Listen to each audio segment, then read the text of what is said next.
Hello students, कैसे हो आप सभी। होप करता हूँ आप लोग बहुत अच्छे होंगे।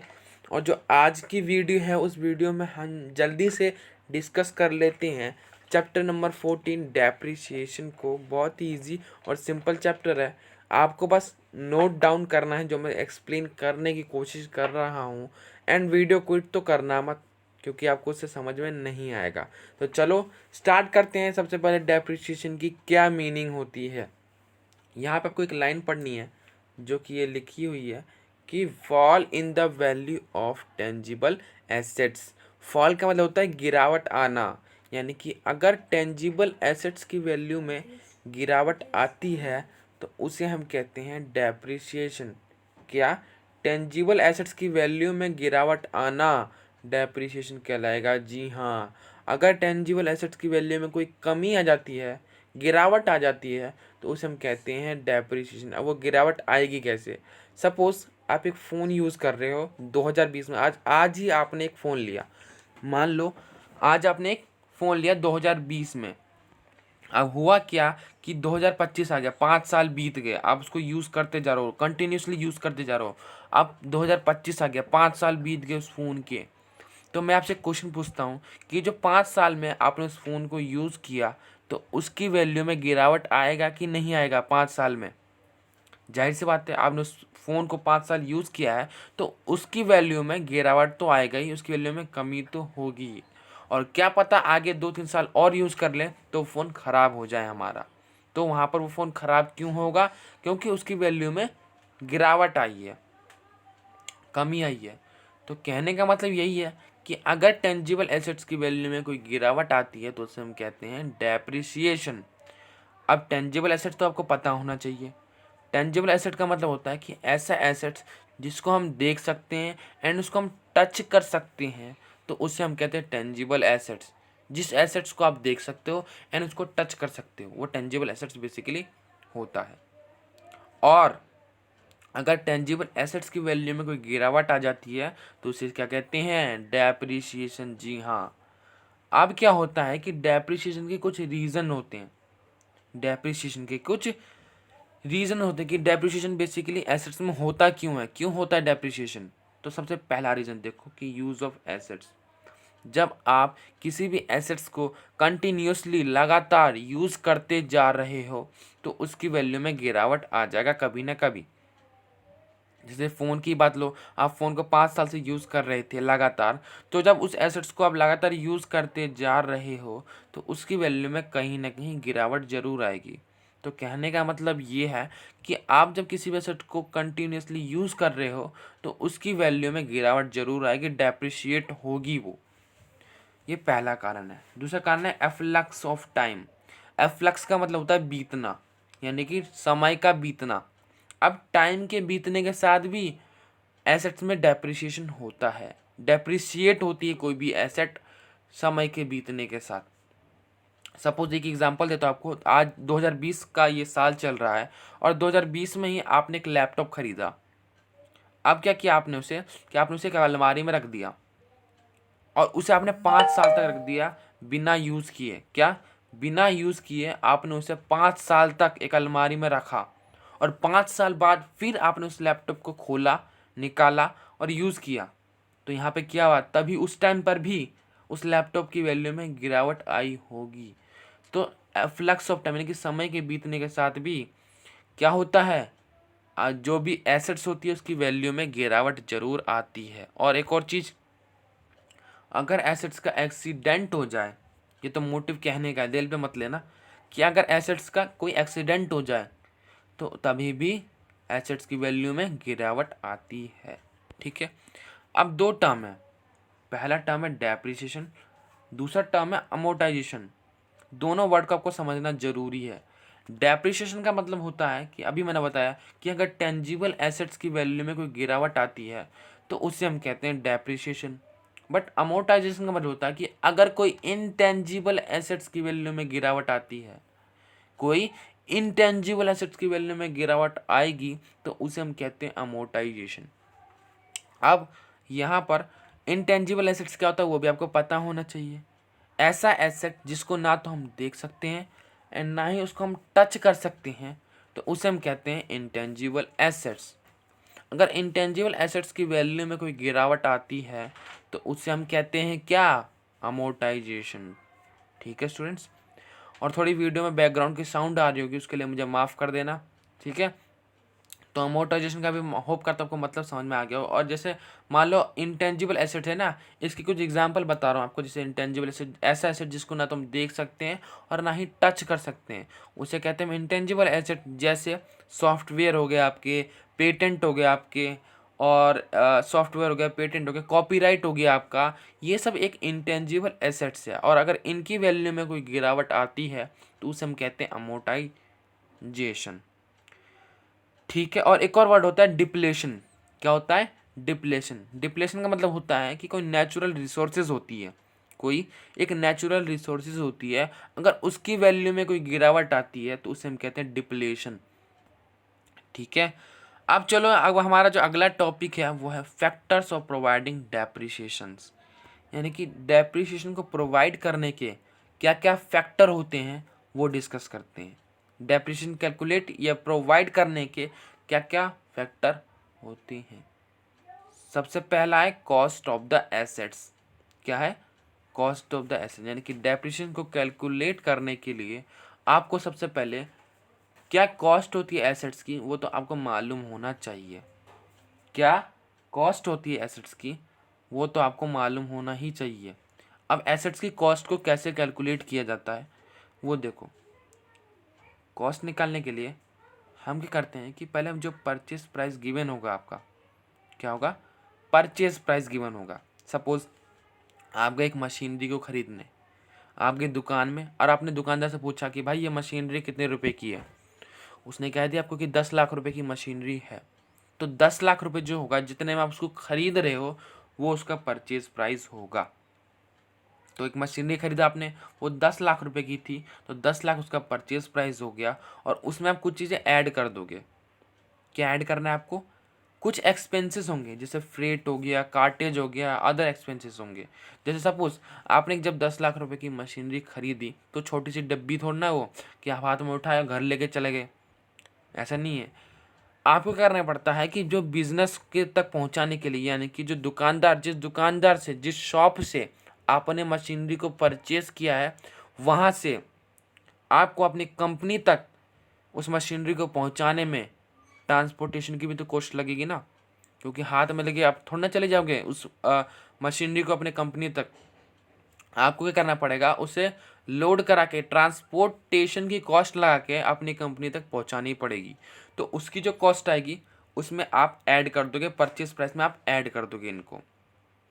और अलग अलग खर्चे जैसे हो गए, फ्रेट हो गया, कार्टेज हो गया, है ना, ट्रांसपोर्टेशन की कॉस्ट होगी, वो आपको ऐड कर देना है। और साथ ही साथ में एक और चीज़ होती है इंस्टॉलेशन कॉस्ट। अब मशीनरी कोई ऐसी वैसी चीज़ नहीं है जिसको आप अपनी कंपनी में बैठा दिया, यूज़ कर लिए, ऐसी कोई चीज़ नहीं है। आपको मशीनरी को यूज़ करने से पहले उसको इंस्टॉल करवाना पड़ता है, और उस इंस्टॉलेशन की अलग से कोई एक्सपेंस होता है, इंस्टॉलेशन की अलग से कोई कॉस्ट होता है, वो आपको पे करनी पड़ती है।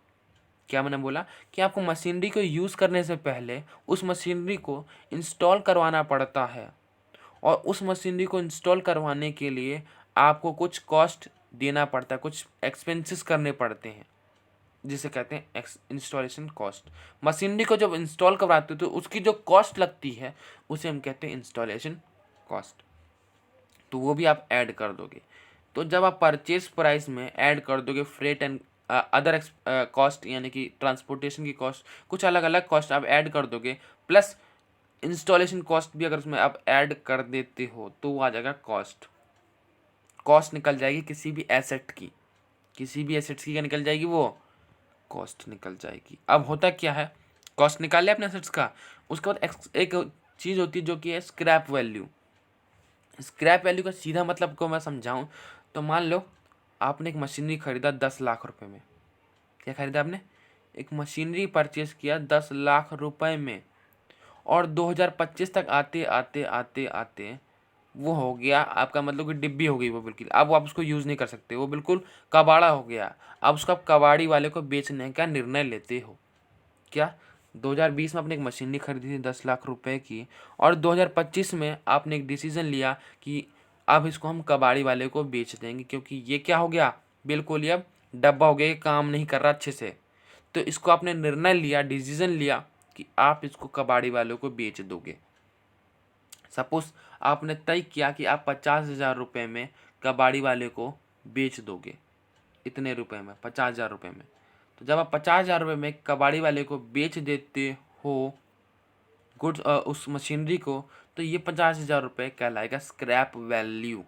यानी कि एंड तक आते आते जब वो एसेट्स ख़राब हो जाता है एंड आप उसको अब बेचने का डिसीजन ले रहे हो, निर्णय ले रहे हो बेचने का, तो आप कितने में बेच रहे हो उसे, 50,000 में, 60,000 में, 70,000 में, तो उसे हम कहते हैं स्क्रैप वैल्यू। और इसके निकालने का एक फॉर्मूला भी होता है कि जितने भी आपकी कॉस्ट ऑफ एसेट्स होगी, अगर उसमें से आप डेप्रिसिएशन कितना लग गया वो माइनस कर दोगे तो वो आ जाएगा स्क्रैप वैल्यू। ठीक है, amount to be written off को भी हम कहते हैं डेप्रिसिएशन। तो जितना आपने डेप्रिसिएशन लग गया वो कॉस्ट ऑफ एसेट्स में से माइनस कर दो, जो भी आएगा वो स्क्रैप वैल्यू होगा। अब क्या कर रहे हो आप, एस्टिमेट कर रहे हो। क्या कर रहे हो आप, एस्टिमेट कर रहे हो। एस्टिमेट का मतलब क्या होता है, एस्टिमेट का मतलब होता है अनुमान।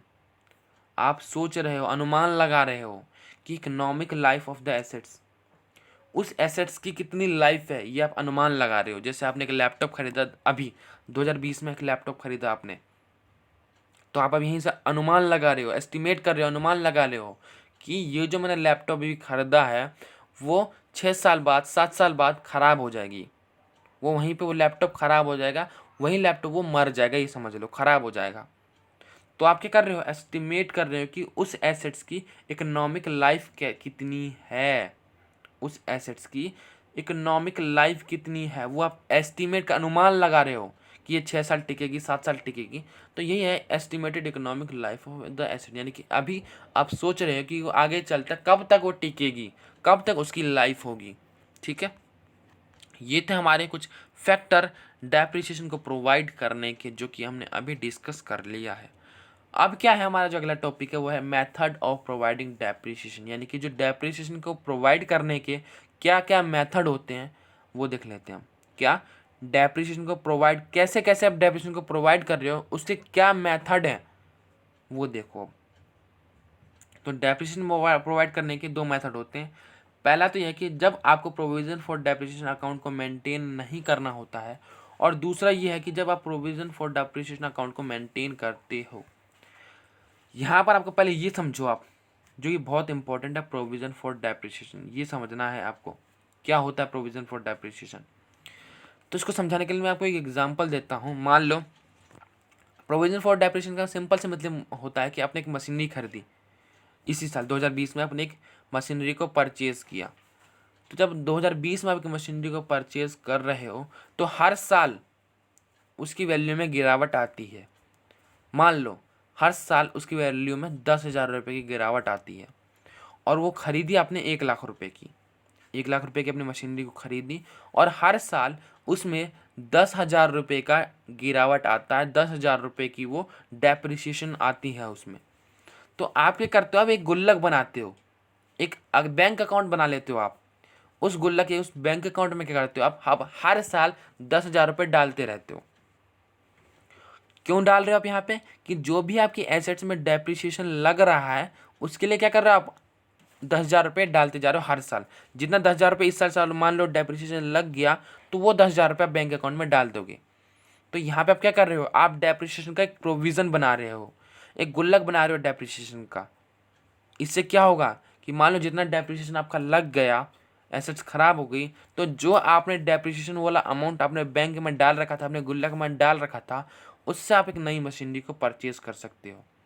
तो सिंपल में बोलूँ तो डेप्रिसिएशन का जो प्रोविज़न हम बनाते हैं उसे कहते हैं प्रोविज़न फॉर डेप्रिसिएशन। यानी कि जितना डेप्रिसिएशन आपका किसी भी एसेट्स में लग रहा है, जैसे आपको 10,000 रुपये आपका हर साल, एक लैपटॉप है आपका, हर साल उस लैपटॉप में 10,000 रुपये का डेप्रिसिएशन लग रहा है, तो उसके लिए आपने गुल्लक बनाया और हर साल में आप 10,000 रुपये उस गुल्लक में डाल रहे हो। तो यहाँ पर क्या कर रहे हो, आप डेप्रिसिएशन के लिए एक प्रोविज़न बना रहे हो, एक गुल्लक बना रहे हो उसके लिए, कि अगर मेरा ये लैपटॉप ख़राब हो जाता है तो आगे चलकर मैं एक और नया लैपटॉप ख़रीद लूँगा। तो जब डेप्रिसिएशन के लिए आप एक प्रोविज़न बना रहे हो, गुल्लक बना रहे हो, उसमें हर साल पैसा डाल रहे हो, तो यही होता है कि जब आप डेप्रिसिएशन के लिए एक प्रोविज़न बना रहे हो, ठीक है। होप करता हूँ मतलब समझ में आ गया हो। यानी कि डेप्रिसिएशन के लिए एक गुल्लक बनाना और जितना डेप्रिसिएशन लग रहा है वो गुल्लक में डाल देना हर साल, उसे कहते हैं प्रोविज़न फॉर डेप्रिसिएशन, ठीक है। आप ये कर रहे हो, जितने भी डेप्रिसिएशन आपका लग रहा है उसके लिए एक प्रोविज़न बना रहे हो, तो ये होता है प्रोविज़न फॉर डेप्रिसिएशन। अब ज़्यादा समझाने की जरूरत नहीं है, होप करता हूँ समझ में आ गया होगा आपको। तो होता क्या कि आप क्या करते हो कि जब आप प्रोविज़न फॉर डेप्रिसिएशन अकाउंट को मेंटेन ही नहीं करते, मतलब क्या कहने का कि जितना भी डेप्रिसिएशन लगा उससे आपको कोई मतलब नहीं है, आपको यूज़ करते जाना है, करते जाना है, करते जाना है। उसके लिए आपने प्रोविज़न बनाया ही नहीं, आप गुल्लक बना ही नहीं रहे हो, उसमें पैसा डाल ही नहीं रहे हो जितना डेप्रिसिएशन लगा आपका। आप जितना भी एसेट्स को यूज़ करते जा रहे हो, घिसते जा रहे हो, घिसते जा रहे हो, उसमें गिरावट आती जा रही है, आती जा रही है, आप उसको खाली यूज़ करते जा रहे हो। तो ये पहला पॉइंट है, जब आपका प्रोविज़न फॉर डेप्रिसिएशन अकाउंट को मेंटेन नहीं किया जाता तो उस वक्त पर आपको खाली एक एसेट्स अकाउंट को बनाना है। जैसे मशीनरी है, मशीनरी के लिए आप प्रोविज़न फॉर डेप्रिसिएशन अकाउंट को मेंटेन नहीं कर रहे हो, तो आपको खाली मशीनरी अकाउंट को बनाना है, मेंटेन करना है। और जो उस टाइम पर जो मशीनरी होगी उसको हम बुक वैल्यू पर शो करेंगे, ठीक है। अभी समझाने की जरूरत नहीं है मुझे कि एसेट्स को बुक वैल्यू पर शो करना है, ये समझ तुम खुद जानते होगे। तो यहाँ पे बस डेप्रिसिएशन को प्रोवाइड करने के दो मेथड होते हैं। पहला कि वहाँ पर हम प्रोविज़न फॉर डेप्रिसिएशन अकाउंट को मेंटेन नहीं करते, और दूसरा यह कि प्रोविज़न फॉर डेप्रिसिएशन अकाउंट को आप मेंटेन कर रहे हो, यानी कि जितना आपका डेप्रिसिएशन लग रहा है उसके लिए आप अलग से गुल्लक बना रहे हो और हर साल जितना डेप्रिसिएशन लग रहा है उतना आप गुल्लक में जमा करते जा रहे हो।